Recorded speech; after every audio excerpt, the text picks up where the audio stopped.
The night my mother changed the locks, she left a garbage bag on the porch with a sticky note that said, "Take what fits. The rest is ours now." It was February. I was 19. My twin sister stood behind the storm door with her arms crossed, wearing the sweater our grandmother had knit for me the Christmas before she died. She didn't say anything. She just watched me kneel on the concrete and try to fit 8 years of my life into a bag that already had a hole in the bottom. I want to tell you what I did next, because it explains everything that came after. I didn't beg. I didn't cry on that porch. I picked up the bag, walked 3 blocks to the bus stop, and sat on the bench until my legs stopped shaking. Then I counted what I had. $41. A phone with a cracked screen and a plan my mother could shut off from her account whenever she wanted. A community college ID, a jacket that wasn't warm enough, and a memory that I kept turning over in my head because it didn't make sense yet. 2 weeks earlier, my sister had asked me a strange question. She had asked me if I still had the letter our father sent before he left. I told her the truth. I told her I did. I told her I kept it in the drawer under my bed. That letter is why I lost my home. I didn't understand that until I was 24, sleeping in a tent behind a laundromat in a town I had never planned to live in, eating cold rice from a plastic container and reading a piece of mail that had been forwarded to me by mistake. But I'm getting ahead of myself. Let me go back, because if I skip the middle, none of the ending will land the way it should. My mother's name is not important, and I'm not going to use it. I'll call her what she made us call her in public, which was Mama, said in that soft, deliberate way that always sounded like a performance. She was a woman who understood how to look like a good parent to people who didn't live in our house. She volunteered at the church. She brought casseroles to funerals. She let the neighbors think she was raising twin girls alone after a hard divorce, and she let them admire her for it. Inside the house, there were rules. My sister, who I'll call Renee, was the golden one. She was the one who got the bigger room, the newer clothes, the ballet lessons that stopped being about ballet and started being about being seen. I was the other one. I was the practical one, which is a word grown-ups use when they mean the child who does not get to want anything. I don't want to make it sound like every day was cruel, because it wasn't. That's the part that makes stories like mine hard to explain to people who grew up in normal homes. There were birthdays. There were pancakes on Sundays. There were times my mother touched my hair and told me I was smart. And I lived off those moments the way a plant lives off a single window. What made it painful wasn't the absence of love. It was the fact that love was a currency, and I never had enough of it to buy the same things Renee could buy just by walking into a room. By the time we were 17, the pattern was set. Renee was going to a private 4-year college. I was going to community college and working 2 jobs to help pay her tuition. My mother sat me down at the kitchen table one August evening and explained this to me as if she were doing me a favor. She said Renee had potential. She said I had grit. She said grit didn't need a scholarship. And she smiled when she said it, like she'd been saving the sentence for months. I didn't argue. That was my mistake, and it was a mistake I made for a long time. I thought if I was useful enough, if I paid enough, if I never asked for anything, one day she would look at me the way she looked at my sister. I thought love was a debt you could work off. So I worked. I stocked shelves at a grocery store from 5 in the morning until 10. I took classes from 11 until 3. I waited tables at a diner from 4 until midnight. I gave my mother half of every paycheck and told myself I was building something. Then the letter came. Our father had been gone for 11 years by then. He left when we were 8, and my mother had told us a specific story about why. She said he was a coward. She said he didn't want the responsibility. She said he never asked about us, never called, never sent a birthday card, and that we should be grateful he was gone, because a man like that would only have hurt us worse if he stayed. I believed her. Renee believed her. We had matching hatreds, and they were one of the few things we shared without competition. But when I was 17, a letter came addressed to me, not to Renee, not to both of us. To me, by name, at the address of the grocery store where I worked. I still don't know how he found me there. I opened it in the break room during a 15-minute break, and I read it 3 times before I understood what I was looking at. He wrote that he had been sending letters for years. He wrote that he had been sending money. He wrote that he had a phone number and an address and that he wanted to hear from me if I ever wanted to hear from him. He wrote that he was sorry, in a way that didn't ask me to forgive him, which is the only kind of apology I've ever trusted. I didn't call him. Not then. I was scared. I put the letter in a drawer under my bed and I didn't tell anyone because I didn't know what it would do to my mother if she found out I had it. I didn't know what it would do to Renee, who had built a whole personality around being the abandoned daughter of a bad man. 2 years later, Renee found the letter. I know she found it because I came home one afternoon and the drawer was slightly open and the letter was slightly out of place. And Renee was sitting on my bed pretending to read a magazine, which she never read. She didn't say anything about it. Neither did I. I put the letter back and I told myself I'd imagined the whole thing. A week later, my mother told me to be out of the house by Saturday. She didn't say why. She said I was ungrateful. She said I'd been sneaking around. She said I'd been talking to people I'd no business talking to. She said if I wanted to live like a stranger, I could live like one. Renee was in the kitchen the whole time, drinking a glass of orange juice, and she didn't look at me once. I didn't understand what I'd done. I hadn't called him. I hadn't written back. I hadn't done anything except keep a piece of paper in a drawer. But that was enough. Because the piece of paper was proof that the story my mother had told us for 11 years was not the whole story. And if I existed as a person who had that proof, then I existed as a threat. That's what I mean when I say I lost my home over a letter. I lost it because Renee needed to be the only daughter he had wronged, and my mother needed to be the only parent who had ever tried. I was in the way. The first year out was the hardest year of my life. And I'm going to be honest about it because I think people romanticize this part when they tell stories like mine. There is no montage. There is no music. There is a girl on a bus at 3 a.m. with a garbage bag between her knees, trying to figure out where the next warm place is. I stayed on a friend's couch for 6 weeks until her boyfriend said I had to go. I stayed at a women's shelter for a month until a bed opened up in a transitional housing program. And then I lost that bed because I missed a meeting I didn't know about. I worked at the diner until the diner closed. I worked at a call center until my car died in the parking lot and I couldn't get to the call center anymore.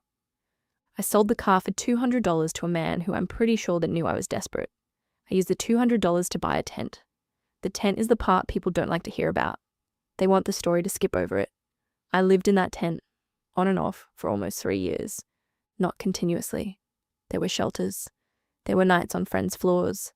There was a stretch of 4 months where I house sat for a professor who was on sabbatical.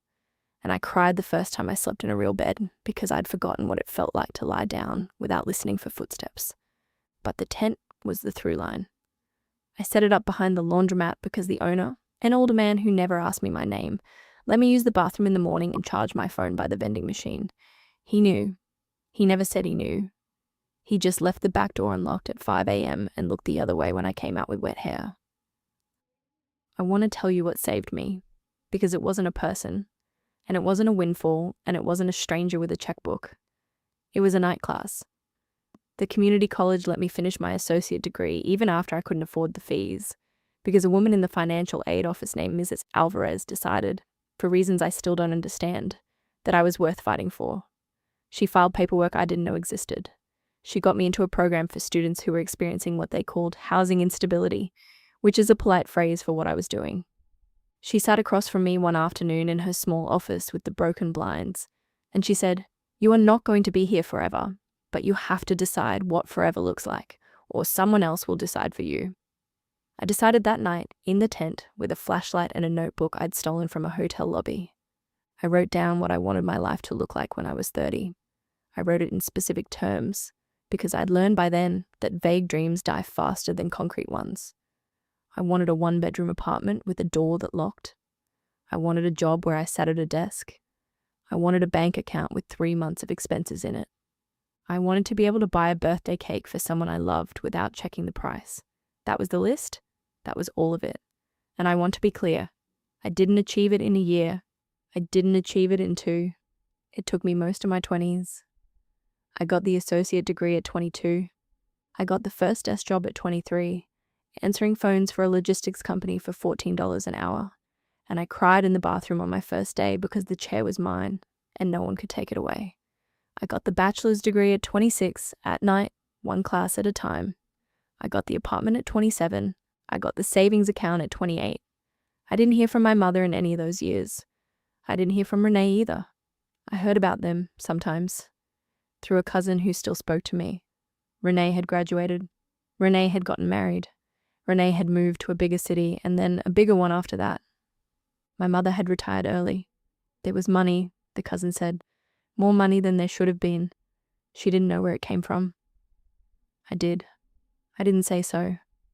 The letter that changed everything a second time came when I was 24, still living in the tent on and off, still working the call center on the days I could get there. It was forwarded to me by the post office because I had, at some point during one of my more stable months, filed a change of address that pointed to a P.O. box I could barely afford to keep. It was from an attorney, and it was addressed to me, and inside was a copy of a will. Our father had died the year before. I hadn't known. He had died, and he had left a will, and in the will he had divided what he had between his two daughters in equal shares. It wasn't a fortune.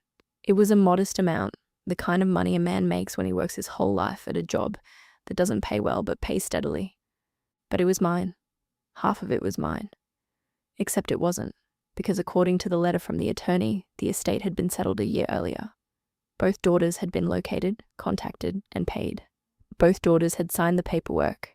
Both daughters had cashed the checks. I sat with that letter for a long time. I sat with it in the tent, and then I sat with it at the laundromat, and then I sat with it on a bench outside the community college. I understood, slowly, what had happened. Renee had signed for me. My mother had helped her, or told her to, or done it herself with Renee's cooperation. They had known where I was, or they had told the attorney they didn't, or they had told him something in between that made him stop looking. They had taken my half. I did not go to a lawyer that week. I want to say I did. I want to say I marched into an office and demanded justice, and the story ended in a courtroom with someone banging a gavel. That is not what happened. What happened is that I put the letter in a folder, and I put the folder in a plastic bin, and I kept working. I kept saving. I kept building the list. I decided, sitting on that bench, that I was not going to let the shape of my life be determined by a fight I was too tired to win yet. I would win it later, from a position where I could afford to lose. That decision is the one I'm most proud of. Not the tent, not the degree, that decision. 6 years passed before I did anything about the letter. 6 years of desk jobs and night classes and one bad relationship and one good one, and a cat I found under a dumpster and named Judge because I liked the idea of being watched by something that couldn't be bribed. 6 years of learning that the version of me that had sat on the porch at 19 with a garbage bag was still inside me, and she was not going away, and the only way to make peace with her was to give her something she could hold. When I was 30, I hired a lawyer. Not a dramatic one.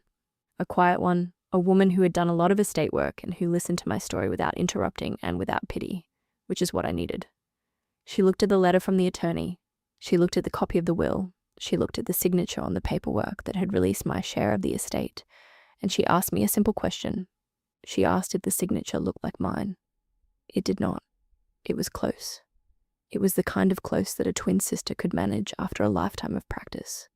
But it was not mine, and I could prove it, because I had signed hundreds of documents over the last decade, and none of them looked like the one on that page. What happened next was not a movie. It was letters. It was phone calls. It was a slow, patient process that took another 18 months and cost me more in legal fees than I wanted to spend. My lawyer never raised her voice. She just kept sending documents. She kept asking questions. She kept requesting records. Somewhere in the middle of it, Renee's lawyer called mine and offered a settlement, which meant they knew. Which meant they had always known. I did not take the first offer. I did not take the second. I took the third, which was the full amount I was owed, plus interest, plus the legal fees. And I took it because my lawyer told me that a trial would take another 2 years and would cost me something I wasn't willing to spend, which was more of my 30s.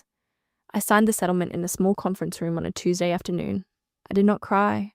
I went home and fed the cat. Renee tried to call me a week later. I let it go to voicemail. She left a message. She said she was sorry. She said Mama had made her do it.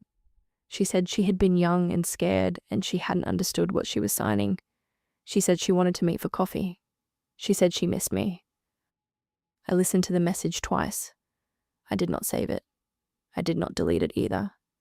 I let it sit in the voicemail folder, and every few months, when I felt myself softening, I would listen to it again and remember that the person on the other end of that message had watched me kneel on a porch in February and had not opened the door.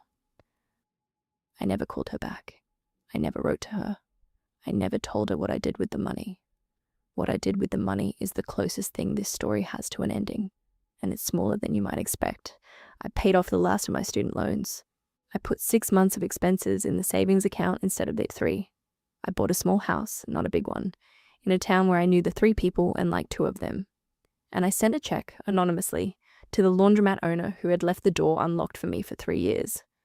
I don't know if he ever figured out where it came from. He was old by then. He might not have. My mother sent me a letter last spring. It was forwarded from an old address, and it took a long time to reach me, which felt right. She wrote that she was not well. She wrote that she had been thinking about me. She wrote that she hoped I could find it in my heart to visit, because time was short, and family was family, and she wanted to see me before it was too late. I read the letter once. I read it standing in my kitchen, in a house she has never seen, in a life she does not know the shape of. And I realized standing there that she had written to me the same way she had always spoken to me. She had written to the daughter she needed me to be. She had written to the practical one, the one with grit, the one who could be counted on to show up when called. That daughter does not live here anymore. She has not lived here for a long time. I wrote back. I did not write much. I wrote that I hoped she was comfortable, and that I hoped she had people around her who loved her, and that I would not be coming. I did not explain why. I did not list the reasons. I did not perform any of the speeches I had rehearsed in my head over the years, because I had learned, somewhere between the tent and the house, that the people who deserve your explanations are the ones who ever listen to them in the first place. I put the letter in an envelope. I walked it to the mailbox at the end of my street. It was a Tuesday, and it was early spring, and the air smelled like wet grass and something blooming that I couldn't name.